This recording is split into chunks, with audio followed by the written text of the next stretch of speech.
지난 시간에 여러분들 이 학습지에 나와 있는 지문을 분석했을 건데, 오늘은 이제 문제풀이를 위해서 분석하는 것과는 또 별도로 이 글의 내용을 이해하기 위해서 내용 구조도를 하나 그려보도록 하겠습니다.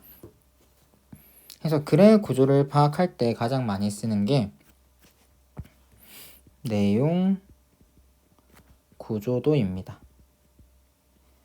사실 선생님은 뭐 그릴까 생각을 했는데 좀 있으면은 엄청 텍스트가 길어지거든요. 해서 그리는 걸 포기했어요. 이 안에는 안 나와지더라고요. 해서 그냥 간단하게 내용 구조도 그리는 방법 정도 얘기를 하고 본격적으로 이거 풀이를 하도록 하겠습니다. 일단 쌤이 원래 시험지에는 이게 가나다 넘버링이 안 돼 있었어요. 근데 쌤이 가나다 넘버링을 해놨습니다. 왜냐하면은 여러분들이 좀 내용 구조도를 쉽게 그릴 수 있게 해서 가는 뭐고 나는 뭐고 다는 뭐고 라는 뭐다, 이걸 좀 확실하게 파악할 수 있게 하려고 일부러 해놓았고요. 그래서 일단 가 같은 경우는 우리가 화제가 제시되는 부분이라고 할 수 있습니다. 제일 첫 부분이었고요. 밑줄에 쳐놨을 건데 맨 마지막 문장 어떻게 되고 있습니까? 철학자들은 이러한 노동에 어떤 의미를 부여했을까로 끝나고 있는데, 자, 화제를 질문을 통해서 제시하면서 뒤에 이어질 내용들을 예고하고 있습니다. 첫 번째 문단 가가 의문문으로 끝났기 때문에 이제 이어지는 나다라 문단은 전부 다 이 질문에 대한 답이라고 볼 수 있을 것입니다. 그러면은 뒤에 나오는 문단들 로크, 헤겔, 마르크스 순서대로 철학자들이 노동에 부여한 의미를 살펴보는 내용이 이어질 건데, 그럼 여러분들 봐서 알겠지만은 지금 철학자들마다 노동에 대해서 부여하는 의미가 다릅니다. 그럼 어떻게 다른지를 살펴보는 게 사실 제일 중요해요.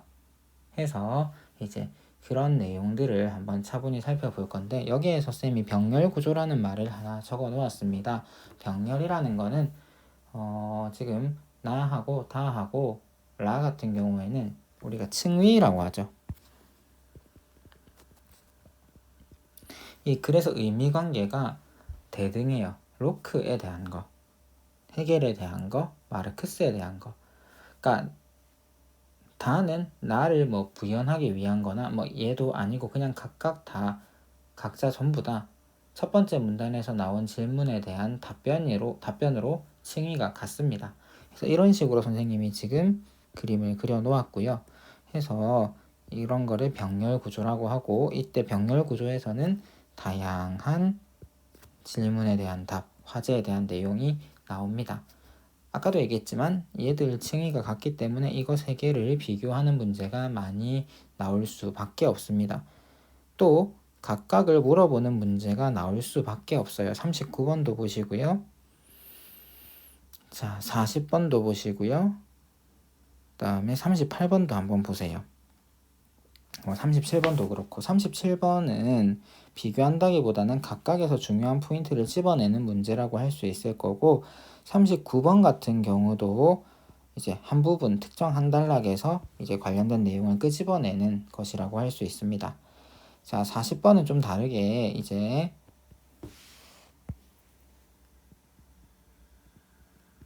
보기하고 이 나다라가 어떤 관계를 가지고 있는지 한번 볼게요. 보기 같은 경우도 여러분 지금 제레미 리프킨이라고 하는 학자의 노동의 의미, 이 사람이 부여한 노동의 의미에 대해서 서술하고 있는 단락입니다. 그럼 내용상으로 봤을 때는 사실 저 보기를 뭐라고 할 수 있겠다? A4라고 할 수 있겠죠. 네 번째 답변이라고 할 수 있습니다. 그럼 마찬가지로 A1, A2, A3, A4가 전부 다 어떤 관계를 이루고 있다? 병렬 구조를 이루고 있다라는 거. 해서 그냥 요거 4개? 왜 이러노? 이러면 안 되는데. 잠시만요. 비교하는 형태 해서 이거 3개의 공통점, 이것과의 공통점, 이 4개 모두가 합해서 얘기할 수 있는 부분 찾아내는 문제였습니다. 자, 그리고 38번 같은 경우에는 이야말로 비교인데 이제 나하고 다의 입장을 비교하는 문제였죠. 해서 뭘 끄집어내는 거? 이게 답이 공통점인데 공통점을 찾아내거나 차이점을 찾아내는 그런 문제입니다. 해서 어떻게 읽어야 될지 여러분들 계속 얘기하지만 인문지문 특별히 이렇게 여러 가지 철학자들의 말이 병렬 구조를 이루고 있는 지문 같은 경우에는 반드시 누가 무슨 말을 했고 각각의 철학자들은 어디에서 의견이 갈리는지 그걸 좀 확실하게 파악을 하시는 게 제일 처음에 중요합니다. 쌤이 이거를 그리다가 너무 힘들어가지고 포기하고 지금 적었습니다. 안 그래도 내용이 되게 많아요. 2페이지가 되더라고요. 적다 보니까는 같이 한번 살펴보겠습니다. 첫 번째 단락은 넘어가겠습니다. 화제 제시고 질문이고 질문을 통해서 화제를 제시했고요. 이제 나머지 나, 다, 라 그리고 보기까지는 전부 다 이 질문에 대한 답변이라는 것 여러분 확인을 했을 거고요. 그럼 제일 처음에 나오는 로크의 말에 대해서 한번 살펴볼게요. 자, 로크는 노동을 소유의 권리라고 얘기를 했습니다. 근데 여러분들 한 가지 이제 사고를 이렇게 좀 바로 가져가야 될 게 뭐냐면 이거예요. 소유가 있으려면은 뭐가 필요할까요? 소유는요, 소유하는 존재가 필요해요. 또 소유가 되는 존재가 필요해요. 자, 우리가 소유를 하는 존재를 주체라고 하고요. 소유가 되는 존재를 객체라고 합시다.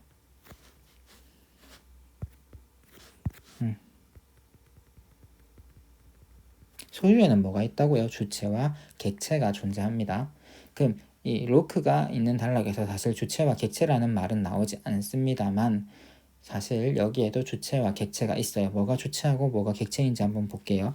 자, 신이라는 개념을 먼저 얘기해요. 존재 개념. 저한테는 존재겠죠.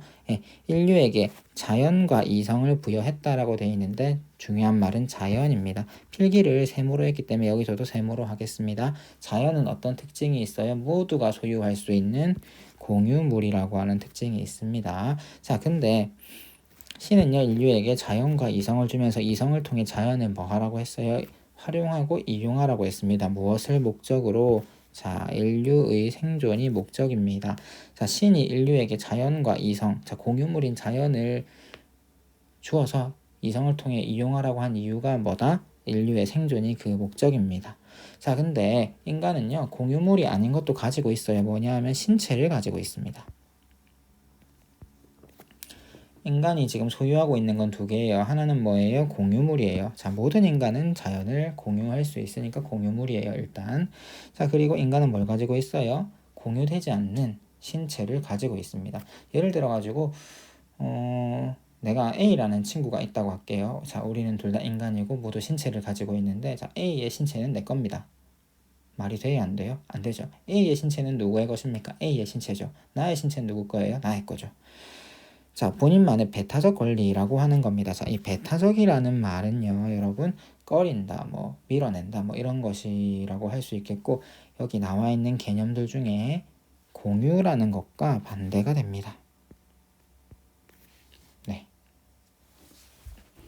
그렇다면, 신체는 비공유물로서 그러니까 본인만이 이걸 소유할 수 있다는 배타적인 권리예요.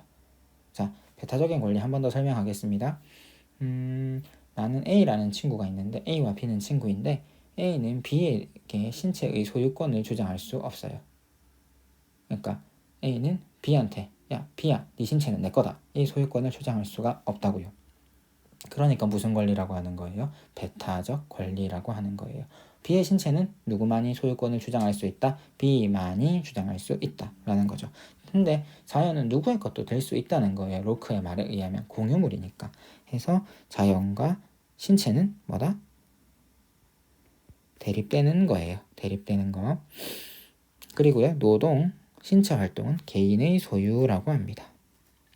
자, 지금부터 이 단락에서 네모로 치는 것들 아까 어차피 학습지에도 다 네모로 쳐져 있어요. 그 앞에 했던 거 한 번 더 보시면 될 거고요. 자, 인간이 공유 상태인 어떤 사물의 노동을 첨가합니다. 자, 노동은 뭐예요? 개인이다, 맞죠? 네모고요. 공유 상태는 뭐예요? 세모예요. 자, 이게 뭐가 되는 거예요? 소유권의 근거가 된다고 합니다. 여기 보면 사적이란 말을 집어넣어 놨는데 사적이라는 건 뭐예요? 배타적인 권리라는 거죠. 나만 가질 수 있는 배타적인 권리라는 거다. 이 소유권은 뭐다? 나를 위한 거예요. 노동한 자를 위한 거라고요. 예를 들어가지고 이겁니다. 자, 사과나무가 있어요. 사과가 열렸어요. 저거 사과 열려 있는 거 아무나 다 먹을 수 있어요. 그 나무의 주인이 없기 때문에. 뭐 심은 사람도 없고 그냥 걔가 자라가지고 이제 나무가 팍 있어요. 근데 온 동네 사람들이 그걸 다 먹을 수 있는데, 자, 어떤 사과 하나를 A라는 친구가 딱 땄어요. 자, 그럼 그 사과는 누구 거예요? A 거예요. 누구만 먹을 수 있어요? A가 허락하지 않는 한 A밖에 먹을 수가 없어요. 그게 이 말입니다. 자, 무슨 말이다? 원래 사과나무는 공유 상태였는데 A가 사과를 따는 자기 배타적 권리를 가지고 있는 자신의 신체를 사용해서 노동을 했어요. 그래서 그 노동을 통해서 사과는 누구께 된 거예요? A께 된 거죠. 이런 말입니다. 자, 여기까지. 그래서 일단 여러분들이 여기에서 신경을 써서 봐야 될 건 이거예요.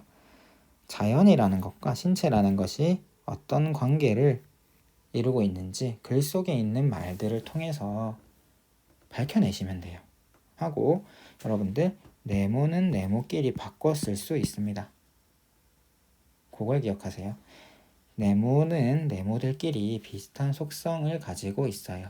배타적인 것, 개인적인 것, 신체와 관련된 것, 뭐 그런 것들이 있으니까는 선택지를 여러분들이 살펴볼 때 네모가 네모끼리 어울려야 돼요. 보통은. 근데 지금 어떤 경우가 생겼어요? 세모와 네모가 더해진 게 생겼죠. 뭐 이렇게 됐다라는 거. 해서 세모와 네모의 관계를 좀 열심히 보면서 이 글을 읽었으면 좋겠습니다. 그러나 모든 노동이 공유물이 아니고 공유물인데 왜 이랬을까? 공유물에 대한 소유권의 근거는 아니라고 되어 있어요. 신의 목적에 반한다면 공유물에 대한 소유권의 근거가 될 수 없어요. 내가 이거를 적어놓은 이유가 있습니다.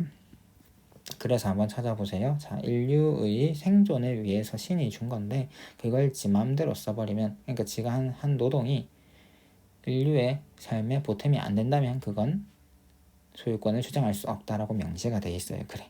뭐 그런 것들 살펴보시면 자, 다의 해결인데요. 자, 노동의 사적 소유권을 넘어라는 말로 지금 시작이 되고 있습니다. 자, 사실 여기 있는 사적 소유권이란 말은 여기 로크에서는 없고 여기에서 나오는 말이에요. 근데 내가 왜 여기다 갖다 썼느냐? 결국에 로크가 얘기하는 거를 제일 단순화시켜서 줄인 게 노동의 사적 소유권이란 개념이기 때문에 그래요. 오호, 이 단락에 있던 말을 여기에서 요약시켜주고 있네요. 그리고 넘어라는 표현을 쓴다는 거는 일단 기본적으로 해겔은 로크의 주장을 인정하고 있다라는 겁니다. 요거 색깔로 표시를 해야 되는데 잠시만요. 자, 여기 보면은 이거 이상하다. 다시. 해겔이고요. 다음에 얘는 로크인데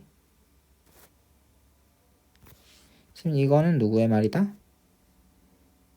로크의 말이죠. 로크의 말을 누가 해겔이 지금 인정해주고 있는 거죠. 네, 그렇다라는 거고요. 지금 여러분들이 이제 멘붕이 왔을 건데 이 부분이 내용이 되게 길었거든요. 한번 볼게요.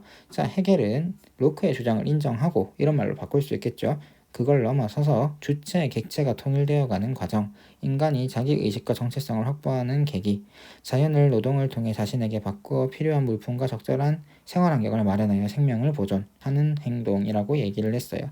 쌤이 지금 표시를 하나 할게요. 주체에다가 네모를 표시할 거고요. 객체에다가는 세모를 표시할 거예요. 아까 뭐에다가 네모했고 뭐에다가 세모했는지 비교해 보세요. 의미가 좀 비슷해집니다. 자, 인간은 뭘까요? 주체겠죠? 자연은 뭐예요? 세모겠죠. 예. 요거 세 개는 다 묶여 있습니다. 다른 말이지만은 연결되어 있는 말이에요. 무슨 말인지 이제 같이 한번 볼게요. 자립성을 지닌 객체. 뭔가 말이 좀 이상합니다. 객체라고 돼 있는데 뭘 가지고 있대요? 자립성을 지니고 있대요. 그렇대요. 주체의 노동에 저항합니다. 자, 주체 노동에 저항한다는 거는 뭐 배타적 권리를 더하는 주체의 행동, 주체의 신체 활동에 저항하는 거죠. 근데 여기 보면은 객체의 자립성이라고 하는 건 결국에는 약화가 됩니다. 해서 뭐에 맞게 변하는 거예요? 주체에 맞게 변해요. 이게 어디에서 일어나는 변화예요? 객체에서 일어나는 변화입니다. 그러면은 주체도 바뀐다. 이런 얘기를 하고 싶었던 것 같아요. 한편 주체는 노동 아니고 노동인데 내가 직접 치다 보니 오타가 많습니다. 객체에 내재된 질서나 법칙을 일정 정도 받아들이면서 자신의 욕구나 목적을 객체 속에 실현시킨다. 그러니까 주체가 무작정 자신의 목적이나 욕구를 막 강요하지는 않는다라는 거예요. 그래서 객체가 사라지는 게 아니고 인간을 위한 노동 선물로 변한다고 합니다. 이거는 그렇죠. 원래는 무관했었는데 인간과. 그래서 이제 이 부분에 나와 있는 게 사실 핵심이에요. 노동을 통해 주체가 자신의 객체 속에 나타내는 것을 우리가 자기 대상화라고 합니다. 여기 보면은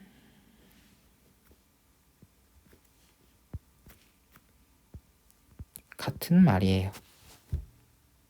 자, 그러면은 이렇게 설명을 해볼게요.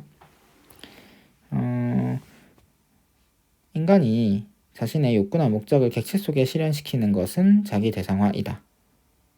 맞지요? 자, 요거 두 개를 같이 한번 묶어가지고 요 부분이랑 같이 얘기를 해볼게요. 객체의 자립성은 주체에 알맞게 변화되고, 다시 할게요. 객체의 자립성은 인간의 노동에 의해 일정하게 제거되고 약화되고, 주체는 객체에 내재된 질서나 법칙을 일정 정도 받아들이면서 자신의 욕구나 목적을 객체 속에 실현시키는 것, 그쵸? 이걸 통해 주체와 객체는 노동 산물 속에서 통일되어 간다. 네. 그러니까 내가 지금 한 거는 여기에 있는 말 대신에 위에 있는 말들을 썼어요. 내가 전달하고자 하는 핵심은요. 글에 있는 정보들끼리는 다 관련성이 있어요. 특히 비문학 지문에서는요. 약간 일종의 술주정이라고도 할 수 있어요. 무슨 얘기냐면은 술 먹으면 사람들이 했던 얘기 또 하고 했던 얘기 또 해요. 또 일종의 잔소리라고 할 수 있어요. 했던 얘기 또 하고 했던 얘기 또 해요. 뭐 나도 그렇죠, 여러분들에게. 근데 비문학 지문은 그러니까 했던 얘기를 조금 비틀어 가지고 또 하고 또 비틀어 가지고 또 하고 뭐 그런 글이라는 거예요. 그래서 내용이 길어져요. 근데 몇 개 쳐내면은 딱 읽기만 하면 돼요. 아니면 정 안 되면 이 부분만 알아도 요거 몰라도 괜찮아져요. 주체는 그 속에 실현된 자기 대상화의 정도만큼 자기의식을 확보. 이거 어디에서 봤습니까? 여기에서 봤죠. 그러니까 사실 이 세 번째 단락에서는요. 제일 처음에 주제를 다 던져줬어요. 그리고 그 과정을 어려운 말로 설명하고 한 번 더 다시 되풀이하고 있어요. 뭐 이런 이 단락의 구조를 여러분들이 파악을 하면은 뭐가 무슨 말인지 정도는 이해할 수 있을 겁니다. 그러니까 내가 지금 바라는 거는 내 말을 듣고 하고 이해를 하는 게 아니고요. 내 말을 듣고 이 문장이랑 관련이 있구나. 이 문장이랑 연결이 돼 있구나. 뭐 이런 것들을 파악하기를 바라는 거예요. 쌤은 그냥 그래요.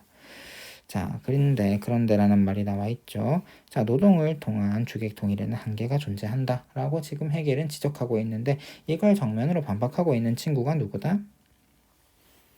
맨 마지막에 나오는 그분이죠. 마르크스입니다. 일단 마르크스는 헤겔의 노동관을 수용한다라고 되어 있는데 대신에 헤겔이 지가 주장한 거에서 한계점에는 어떻게 한다고 되어 있어요? 동의를 하지 않아요. 이게 마르크스와 헤겔의 차이점입니다. 공통점도 있겠죠. 여기에서 하나 물어볼게요. 진짜 쉬운 건데 마르크스는 노동의 사적 소유권을 노동의 사적 소유권에 대한 로크의 주장을 인정할까요? 안 할까요? 하겠죠. 이거에 대해서 반대한다는 말은 없어요. 일단 기본적으로 헤겔이 가지고 있는 이 말들은 다 받아들이는데 대신에 어떤 부분? 지금 이 부분은 난 인정 안 할란다. 인정 못 하겠다. 이렇게 얘기하는 거예요. 자, 쭉 깁니다. 인간은 노동을 통해 외부 대상인 자연을 가공하여 인간 뭐 한다고요? 노동을 통해 자연. 자, 외부 대상. 인간의 욕구와 자기 실현에 알맞은 인간화된 자연. 자, 인간화된 자연은 뭐예요? 네모 더하기 세모인 거죠. 인간의 욕구와 자기 실현. 이건 네모겠죠? 자, 객체 인간적 형식을 부여. 객체에 더하기 네모겠죠. 인간적 형식을 부여했다니까는 자연적 소재의 형식을 부정함으로써 지금 뭐 하는 거예요? 세모를 어떻게 하는 거예요? 부정하는 거예요. 한번 끊어줄게요. 보기 쉽게. 주체의 주관적 욕구나 목적을 대상으로 객관화시킨다고 해요. 무슨 말인지는 모르셔도 됩니다. 네, 괜찮아요. 이런 건 몰라도. 가공된 대상. 가공된 대상은 뭐예요? 세모 더하기 네모겠죠. 주체의 형식이 부여되고 주체의 요구나 목적 등이 물질화돼요. 구체적 노동적 산물이 됨. 네. 어쨌든 이렇게 약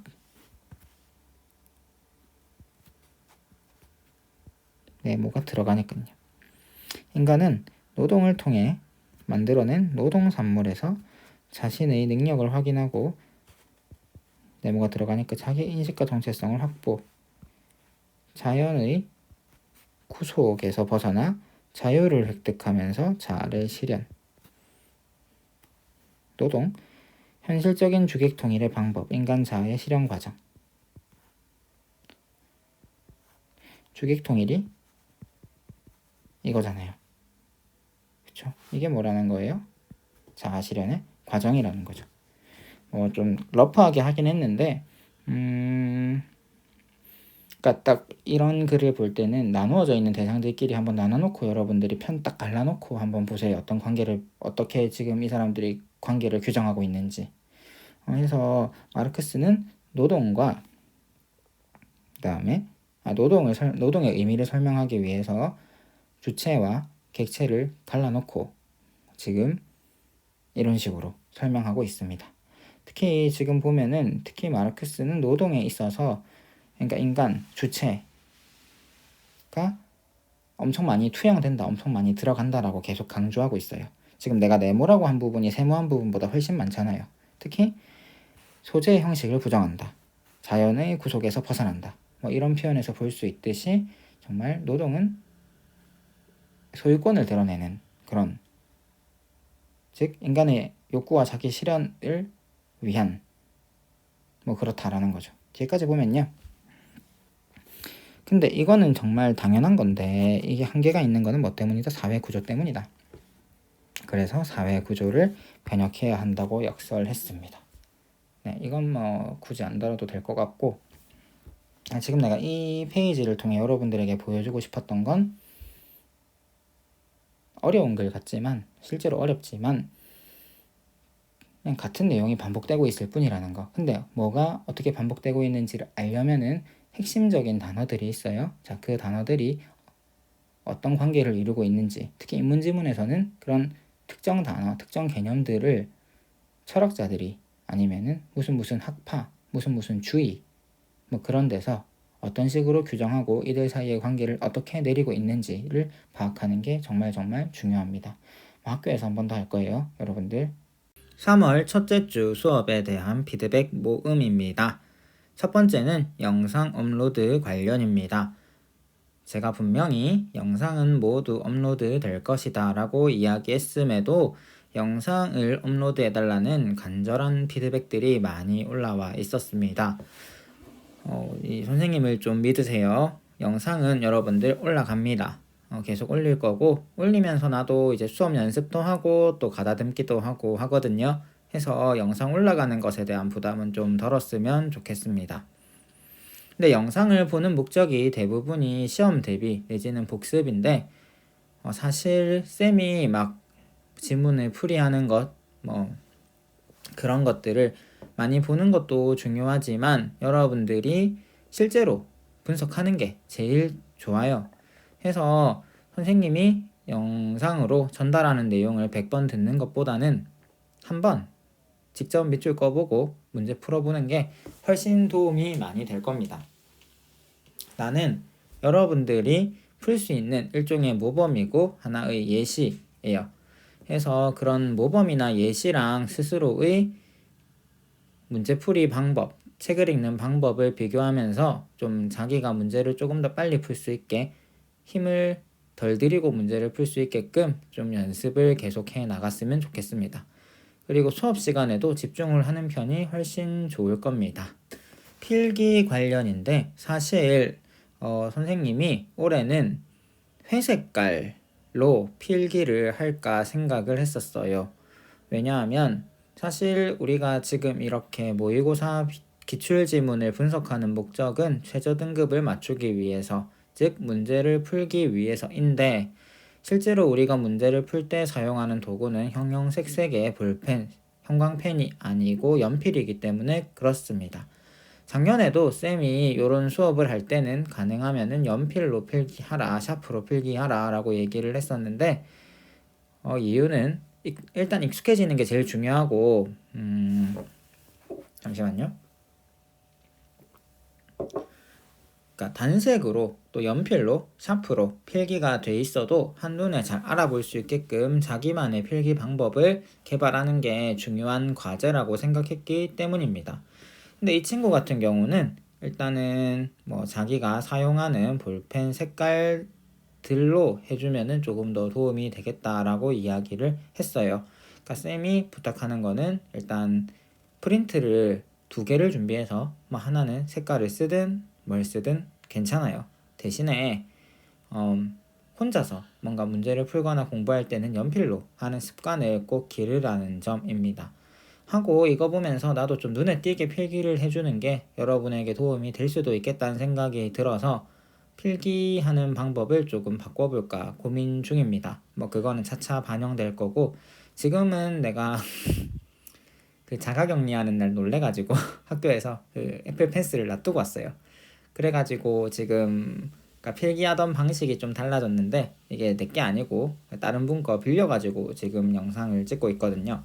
그래서 내 걸 다시 찾으면은 아마 그때는 좀 더 알아보기 쉽게 하게끔 하여튼 연습을 나도 하도록 하겠습니다. 뭐 이런 피드백은 아주 고맙고 감사합니다. 하고 음성 관련인데 집에서 지금 녹음하다 보니까 소리가 좀 작아요. 그쵸. 영상 편집하다 보면은 소리 관련 그래프가 엄청 눈에 잘 들어오거든요. 그 전에 학교에서 녹음할 때는 좀 이게 음파가 컸는데 집에서 하다 보니 좀 작아져가지고, 그래서 편집을 좀 공부했는데 소리만 따로 떼가지고 확대시킬 수가 있더라고요. 그래서 소리도 좀 확대를 시켜가지고 편집하도록 하겠습니다. 자, 이 지금 영상 및 수업 방식 관련이라고 되어 있는 부분들을 다 읽어보면은 일단 자세하게 해달라는 게 되게 많아요.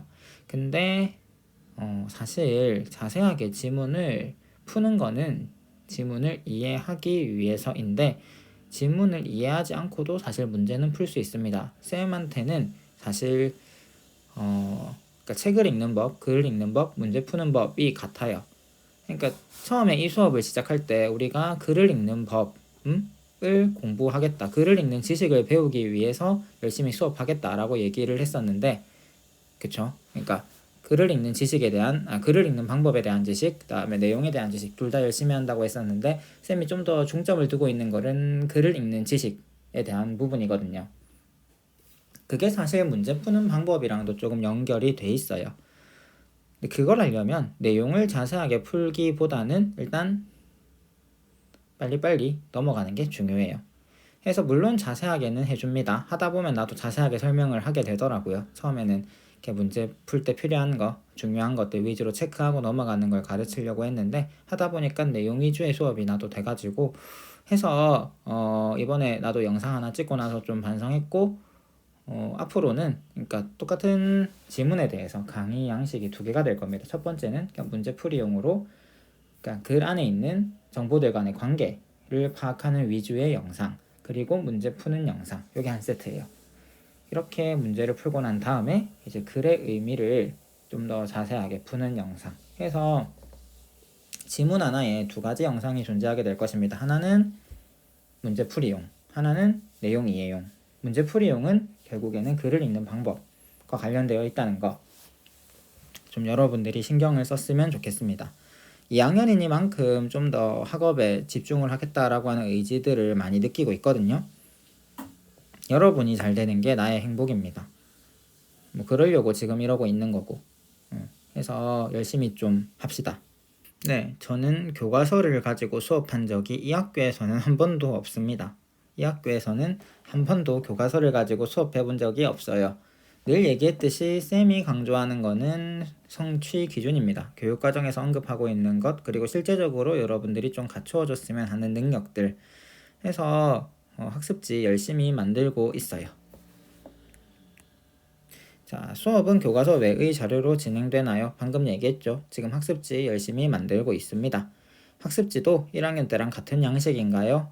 양식 자체는 틀 자체는 그렇게 안 바뀌었어요. 왼쪽 상단에 뭐 내 이름 있고 단원 있고 그 다음에 오른쪽에 이름 적는 칸 있고 하고 네모 박스 있고 그 안에 글 있고 뭐 이런 거는 그렇게 크게 달라지지는 않았는데 올해 같은 경우는 이제 필기 같은 걸 여러분들이 좀 많이 하고 싶다고 해서 좀 자간 같은 것도 좀 늘려보고 그 줄 간격도 좀 늘려봤어요. 그래서 좀 더 알아보기 쉬운 프린트를 만들려고 애쓰고 있습니다.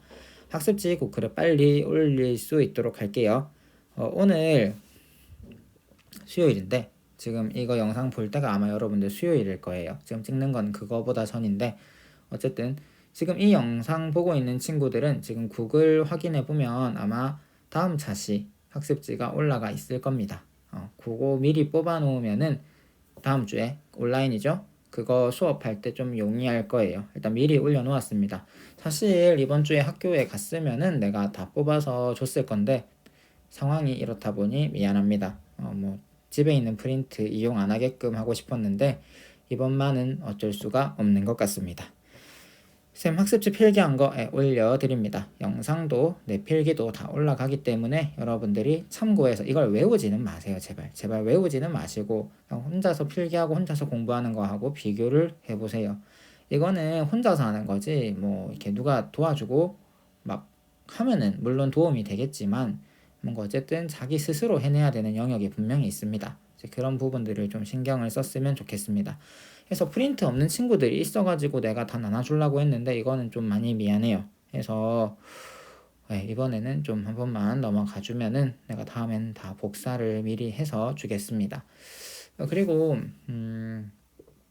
여러분들 그 필기하기 좋으라고 내가 항상 흰 종이에다가 했었는데 한꺼번에 다 나눠주려면은 좀 안 좋은 종이에다 해야 되거든요. 뭐 그런 것도 있다는 것 좀 알았으면 좋겠고 일단 시험 난이도인데 뭐 중간고사는 아마 4월 말쯤으로 알고 있습니다. 그거 학사 일정 정리되면은 아마 바로 다 보고 여러분들이 알 수 있을 거예요.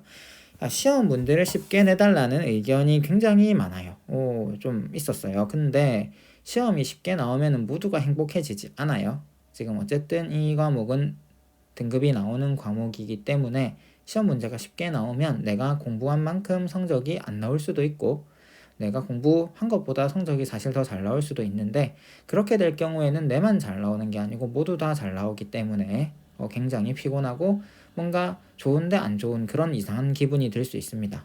해서 여러분들 공부도 해야 되고 시험이 수능 공통 과목이기 때문에 반드시 공부해야 되는 영역이기 때문에 작년이랑 난이도가 비슷하거나 조금 더 높아질 수는 있어요. 자, 내용의 난이도가 갑자기 급상승한 느낌이 들어요. 뭐 1학년 지문이 좀 쉽긴 합니다, 사실. 수업할 때 쉬운 지문 위주로 해주시면 감사하겠습니다. 이건 아니에요. 쉬운 지문으로 해주진 못할 것 같습니다. 뭐 가끔 사회과학 지문이나 사회 지문이나 뭐 과학 기술 지문 같은 경우엔 그 자체로 힘들고 어렵기 때문에 쉬운 걸 할 수 있을지는 모르겠는데 그것마저도 여러분들은 힘들 거예요. 사실 비문학은 쉬운 게 없어요. 시험 범위 지문 몇 개? 저번에 얘기했는데 7, 8개 정도 들어갑니다. 그 중에서 실제로 출제가 되는 거는 4, 5지문 정도라는 거. 다 2학년 지문입니다. 3학년 것까지 하려고 고민을 해봤는데 뭐 사실 3학년 지문이라고 해도 성취 기준이 2학년 걸 벗어나지는 않거든요.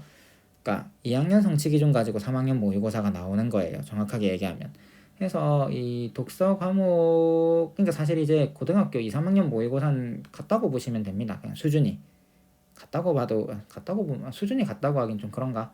어쨌든 근거가 되는 성취 기준이 같기 때문에 뭐 3학년 걸 가지고 와도 사실 상관은 없어요. 그치만 그래도 뭔가 기분이 더 이상 3학년 거면 뭔가 막 엄청 어려울 것 같고 그러니까 2학년 거 위주로 시험은 출제가 됩니다. 시험은 1학년 때처럼 나오나요? 네, 1학년 때처럼 나옵니다. 잘 알고 있는 친구들 있을 건데 1학년 때 저를 경험해보지 못한 분들이 있어요. 있어가지고 올해 같은 경우는 간단히 알려준다 하면은 일단 모의고사 생각하면 쉬워요. 모의고사 생각하면 쉽고 눈이 있으면 풀 수 있는 문제를 내려고 합니다. 그러니까 쌤이 언제나 문제를 낼 때마다 되새기는 마음가짐은 내 수업을 안 듣고 문제만 본 사람도 문제를 풀 수 있게 문제를 내자 이고요. 그렇기 때문에 눈이 있으면 얼마든지 문제를 풀 수 있지만 문제는 여러분들에게는 시간이 없습니다. 작년에도 얘기했지만 우리는 시간을 줄여나가는 연습을 계속 해 나가야 합니다. 이 시간이 그런 연습을 하는 시간이 될 거고요. 여러분 이제 반 정도 왔고요. 피드백은 조금만 더 하고 나면은 이제 지난 시간에 봤던 학습지 한번 더 보게 될 겁니다. 해서 일단 보겠습니다. 비문학 문제를 풀 때 문제보다 지문을 먼저 읽으라고 많이 하던데 지문부터 보는 게 효과적일까요? 라고 물어봤는데 이건 뭐 자기 마음입니다. 나는 지문을 먼저 봅니다. 왜냐하면은 지문을 볼 때 뭐가 중요한지가 눈에 잘 들어오기 때문이에요. 이때 중요하다고 판단하는 부분들은 시험에 출제되어 있을 확률이 높습니다. 왜냐하면은 늘 얘기했듯이 나는 시험에 대한 그다음에 글에 대한 스키마가 배경 지식이 두텁게 쌓여 있어요. 여러분들 나이만큼 쌓여 있기 때문에 한번 보면은 여기에서 문제 나오겠다. 이런 부분은 중요하지. 해서 체크해두고 나중에 문제 풀 때 다시 보면은 이게 역시 나왔군. 이런 기분이 되니까요. 근데 여러분들 같은 경우는 사실 나만큼은 아니기 때문에 뭐 필요하면은 문제를 먼저 보셔도 괜찮습니다. 그냥 이것저것 해보세요. 지금은 지문을 먼저 보는 것도 괜찮아요. 내가 가르쳐주는 건 사실 지문을 먼저 보면서 문제를 푸는 방법이고 문제를 먼저 보면서 지문을 읽어도 괜찮아요. 한번 해보시고 어느 게 좀 더 시간을 절약할 수 있다 나에게 맞더라 하는 것들을 잘 찾아가시면 되겠습니다. 이게 수학 같으면은 정답이라는 게 존재하잖아요. 공식들이 있으니까. 근데 그 수학도 공식을 적용하는 순서나 방법이 달라요. 사람들마다. 이건 더합니다. 책을 읽는 방법은 어떤 거를 알아야 된다. 그럼 그걸 찾아가면서 읽는 사람이 있고요. 뭐 대충 이거 나오겠네 하면서 다시 보면서 이렇게 뭐 찾아야 될 것들 찾는 사람도 있고, 저는 후자고, 지문 먼저 보는 사람은 그거 후자고. 어쨌든 나는 계속 그렇게 할 거고 여러분들은 여러분들한테 맞는 걸 해보세요. 어떤 유명한 강사는 지문부터 보라고 하고 또 어떤 유명한 강사는 문제부터 보라고 해요. 이건 내가 고등학교 때도 또 내가 재수할 때도 그리고 내가 대학교 다니면서 사교육에 종사할 때도 마찬가지였어요. 항상 이게 고민이었는데 그냥 내가 내린 결론은 자기한테 맞는 거. 하지만 내 주변에는 문제보다 지문을 먼저 보라고 하는 사람들이 많았고 나도 그래요. 자, 지문을 읽고 나서 문제를 풀 때 지문 내용이 생각이 안 나요? 네, 당연합니다. 이거는 그대만의 문제가 아니고 우리 모두의 문제예요. 사실 책은 정확하게 잘 오랫동안 기억할 수 있으면 아주 좋습니다. 근데 지금 우리가 보는 거는 되게 한정적인 시간에 한정된 그러니까 좀 정보를 빨리 캐치를 해야 되는데 기억을 하면 좋겠지만 안 될 가능성이 훨씬 높아요. 이게 고민이라면 지금 이 고민을 같이 해결해 나갈 수 있을 겁니다. 그러니까 기억을 안 해도 괜찮아요. 좀 그건 좀 비하기 심한가? 하여튼 그러니까 이런 것 때문에 너무 스트레스는 안 받았으면 좋겠고 포기는 하지 마세요. 쌤도 지문을 보고 바로 막 전체 내용이 기억나거나 하지는 않습니다. 이 친구가 하고 있는 게 사실 어떻게 보면은 좀 그러니까 이 다음 질문 오류라고 쌤은 생각해요. 그냥 개인적으로 비문학을 풀 때 지문에 체크 마크를 하지 말고 직독직퇴 바로 이해할 수 있을 정도로 연습을 해야 하나요? 인간이요. 자기 전문 분야면은 이런 식으로 이해가 돼요. 예를 들어서 저번에 했던 지문 있죠. 로크 나오고 그다음에 헤겔 나오고 막스 나오고, 그러니까 마르크스를 막스라고 부르는 게 전 편해서 막스라고 계속 부릅니다. 요새 하여튼 그 사람 쓴 책도 한번 읽어봤고요. 근데 보세요.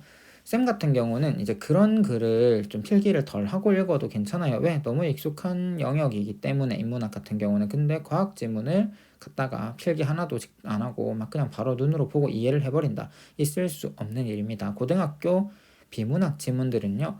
한눈에 보고 한눈에 알 수 있을 정도의 지문이 안 나와요. 그래서 여러분들은 이거를 이해하는 목적으로 글을 대하는 게 아니고 글들 내용 사이의 관계를 파악하고 중요한 것을 표시해 둔다는 생각으로 글을 읽는 게 중요합니다. 그러니까는 체크하고 밑줄 긋고 동그라미 네모 세모 하는 게 중요해요. 기술적인 측면도 중요하지만 어쨌든 여러분들이 계속 끊임없이 사고를 해야 되는 게 제일 중요합니다. 그러니까 동그라미든 네모든 세모든 그건 상관없어요. 그거는 여러분들이 이 글을 읽으면서 했던 사고의 결과이기 때문에 해서 내용들 간에 어떤 관계가 있는지 파악하는 연습을 제발 좀 열심히 합시다. 해서 제발 나한테 새하얀 학습지를 보여주지 마세요. 제발.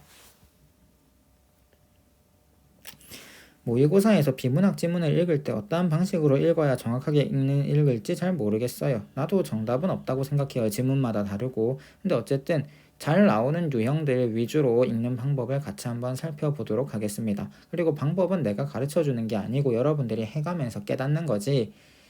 되게 이 수업은 사실 주체적인 수업이에요. 그러니까 열심히 해야 돼요, 여러분이. 비문학을 할 때 어떻게 풀어야 하는지 알려주셔서 흐름 잡기 좋았어요 라는 게 있는데 이거는 두 번째 수업의 영상인데 사실 두 번째 수업의 영상을 안 본 반도 있어요. 그러니까 지난주에 한 번 수업 들었던 반은 두 번째 영상을 못 봤는데 이거를 좀 보세요. 내가 학교 가서도 한 번 더 얘기는 할 거예요. 온라인 수업 때도 얘기는 할 건데 그러니까 내가 어떤 영상을 만들었냐면 인문 영역 같은 경우에는 문제들이 이렇게 나온다고 문제들을 쫙 풀어가지고 보여줬어요. 여러분들한테. 그래가지고 그럼 이런 문제들을 풀기 위해서 우리는 인문지문에서 어떻게 글을 읽어야 될 것인가를 중심으로 수업을 했거든요. 그 영상을 꼭 보도록 하세요. 뭐 수업 때도 한 번 더 얘기할 거예요.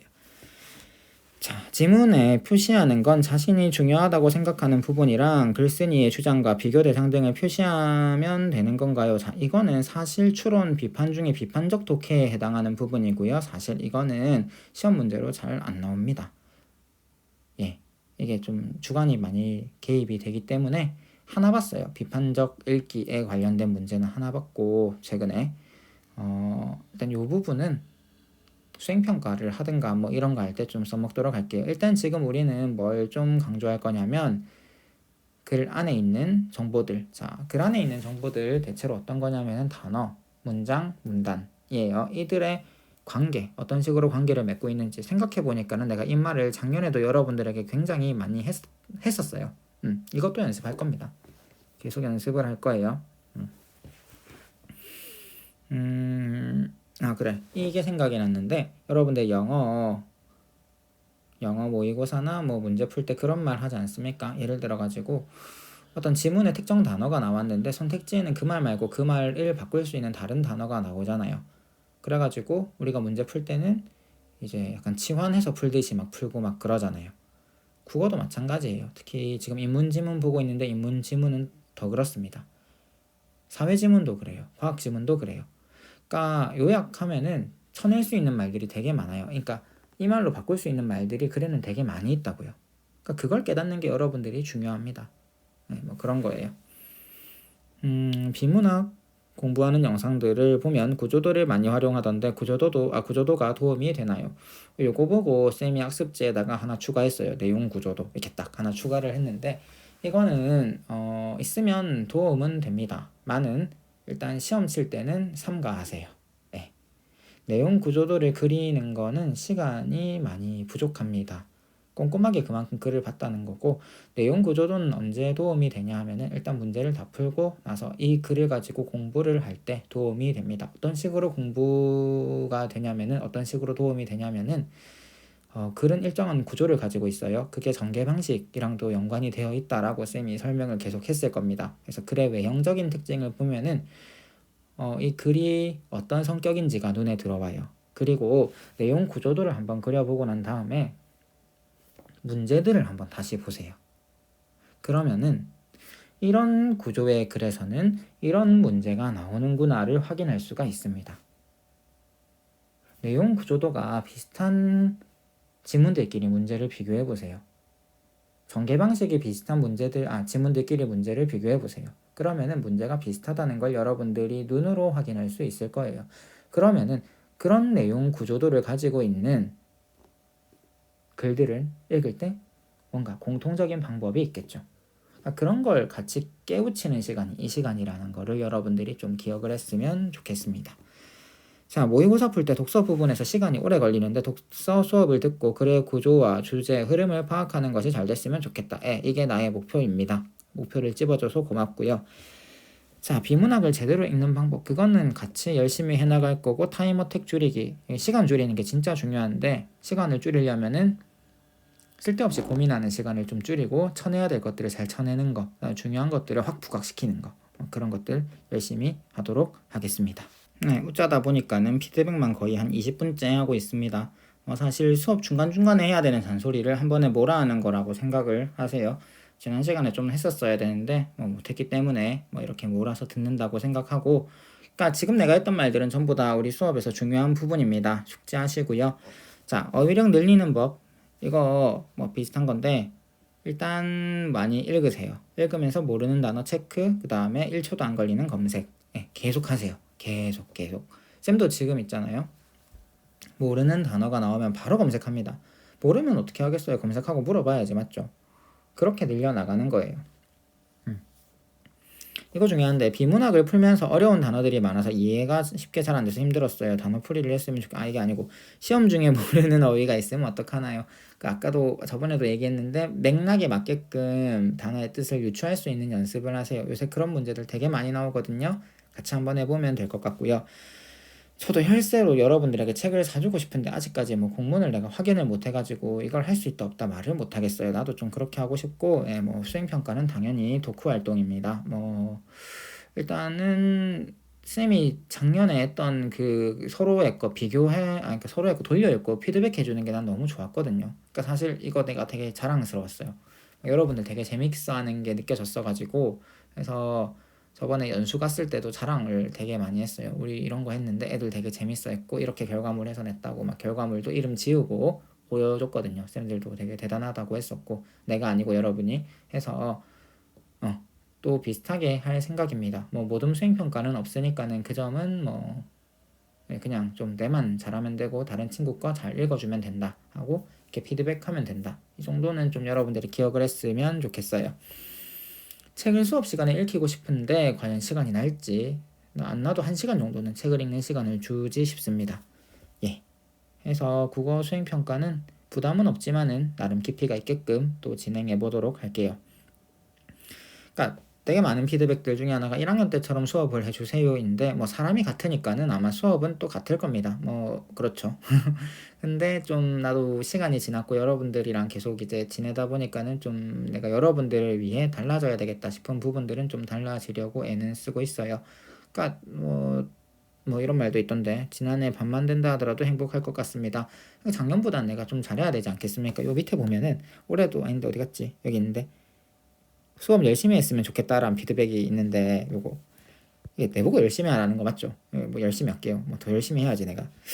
자, 하고 아니 본인이 열심히 하겠다라는 다짐이면 응원하겠습니다. 자, 이런 피드백들이 나한테는 좀 감동이었어요. 사실 이거 작년에도 이런 거 몇 개 봤었는데 좀 되게 고마웠거든요. 그래서 나를 국어교사로 살게 해줘서 참 고맙습니다. 어쨌든 열심히 같이 또 해보면 좋겠고, 재밌는 수업은 모르겠고요. 내가 개그맨이면 참 좋겠는데 문학 2학기 때는 좀 재밌게 해줄 수 있을 것 같아요. 막 이런저런 얘기도 해주고 할 수 있을 것 같은데 이거는 솔직히 자신이 없어요. 인방 감성으로 해달라는 건데 내가 인방을 잘 안 봐요. 안 봐요. 그거 보고 재밌어요. 진짜 대단한 친구입니다. 고 풀기 싫어요. 보통입니다. 다 그래요. 나는 이쪽이죠 사실. 직업이 이거니까. 올해도 맛있게 합시다. 뭘 맛있게 하자는 건지. 그쵸. 열심히 할게요. 1학기 때는 독서만 합니다. 제가 하는 거는 독서뿐이에요. 그래서 언어와 매체는 어차피 김선희 선생님, 다른 선생님이 수업하실 거니까는 그건 넘어가고, 2학기 때는 문학을 합니다. 문학은 2학기 때 하는 거 하고, 물어보는 친구도 있는데, 이거는 안 해요 지금은. 근데 대신에 보충은 내가 현대문학 중심으로 하나 깔았어요. 현대시 하나, 현대소설 하나. 듣고 싶으면은 들으시면은 됩니다. 그렇죠. 기출 위주로 계속 해 나갈 계획입니다. 그래요. 그건 그렇고, 누구 말 맞다나 이제 본격적으로 수업 본격적이래. 20분 더 들어놓고 들어갑시다.